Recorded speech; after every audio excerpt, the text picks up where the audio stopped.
We're going to get the response from the grand old party now with Senate Republican Leader Bill Brady of Bloomington. Welcome back to the program, sir. Good to be with you. Well, obviously the Democrats are pretty happy with what they heard here over the last few minutes. How does this budget message resound in the ranks of the Senate Republicans? I think our concern would be the heavy emphasis on raising taxes and tax rates.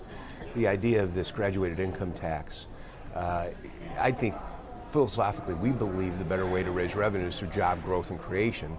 When you raise taxes, you create an environment that make people skeptical. So I will say there's parts of this budget that we can be supportive and work on. And like what? Well, I was going to go there. So, you know, we've been supportive of sports betting. We're going to have it. So we've been supportive of that, how we use those resources. If there's a better way for us to maximize the federal support for our Medicaid system, we're all for that. We've worked together on those things in the past. So there are things that we want to work together. We want to work together on a capital bill. And what that revenue will be, I don't know. And not critical that the governor didn't bring that up today. This is a day for an operational budget. And he's got his platform and what he wants to do. So I was encouraged this morning when he had us into his office, Speaker Madigan and President Colton, Leader Durkin and I, and talked about his plan and how he wants to work together. I genuinely think he wants to work in a bipartisan format. Was there any still leftover heartburn, though, from the way Democrats moved that minimum wage hike through over the last few days and weeks? You know, there really wasn't. We fundamentally just disagree on the issue. So there wasn't much I could do. I believe that if we're really going to raise wages for more people, we let the marketplace do that. You know, when Rod Blagojevich raised the minimum wage, we lost 50,000 jobs as a direct result.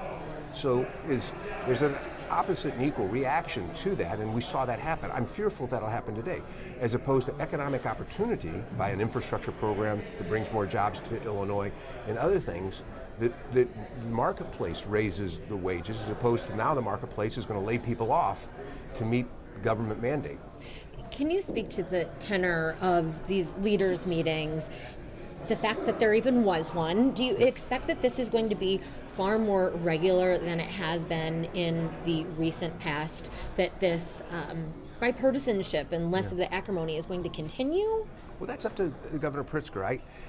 As I said, I genuinely think he wants our input. Now, whether he can agree with what we need and we can agree with what he needs remains to be seen. But there are certain areas that we can work together. We can work together, as I said, on the right sports betting program. We can work together, I think, on a right infrastructure plan. We can work together on spending plans. What about recreational marijuana? You know, I've got members of my caucus that are open to it, much because they want to be at the table and make sure it's done right. But there are many of my caucus, like myself, who feel fundamentally that what we hear from law enforcement and what we hear from the medical community is harmful to our environment.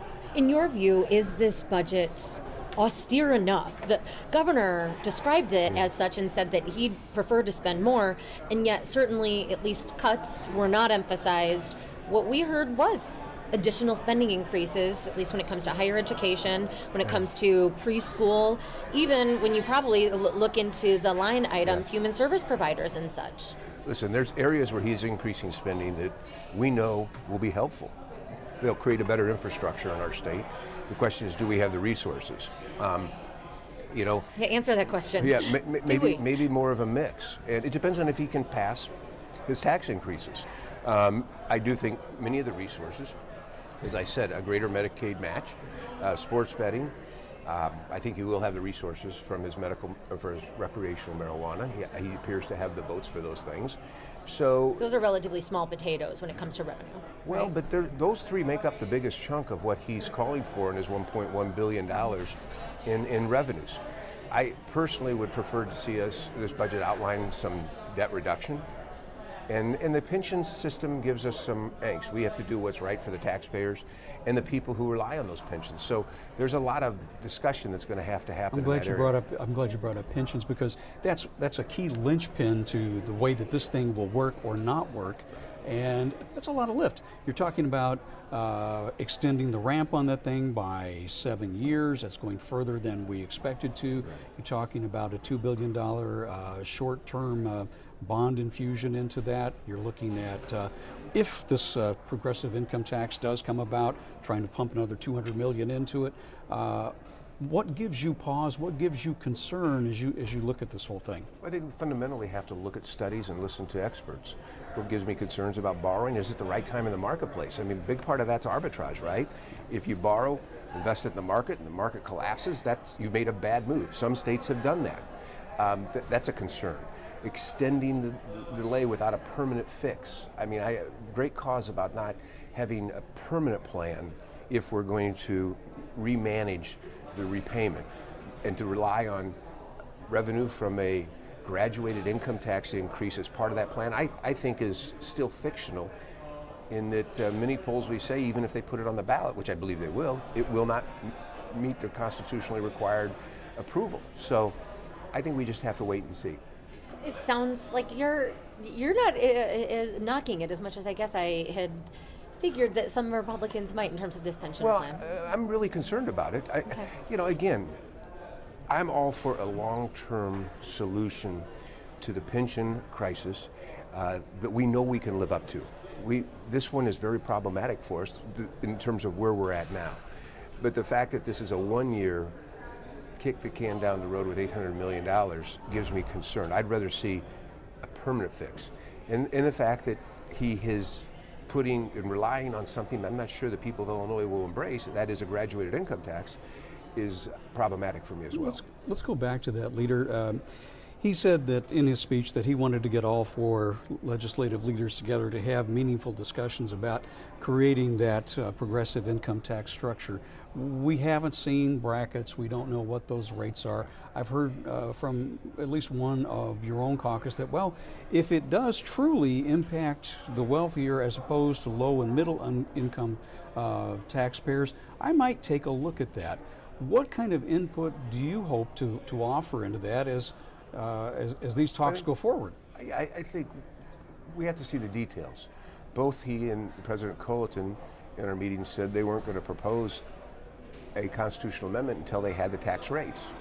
Well, the real question is, does it drive people out of the state and investment out of the state and actually hurt our economy, or is it helpful? I right now weigh on the side that increasing tax rates on people hurts our economy. Now, I have in the past been for earned income tax credit expansions because I do think that we need to be very compassionate and understanding about what some of the lower income earners' challenges are.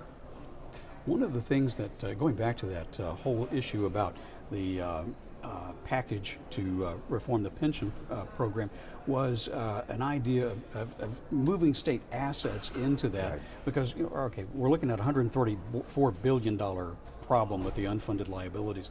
One aspect of that might be selling the privatizing the state tollway system. Now, a lot of folks in downstate Illinois don't deal with that too much, but in the northern part of the state, that's a big deal. Yeah. I hope that's not. I mean, we saw what happened when the mayor of Chicago sold the parking spaces and other things, and I don't know that that's a real solution. The toll road system seems to be appreciated as it's operating now by a lot of people.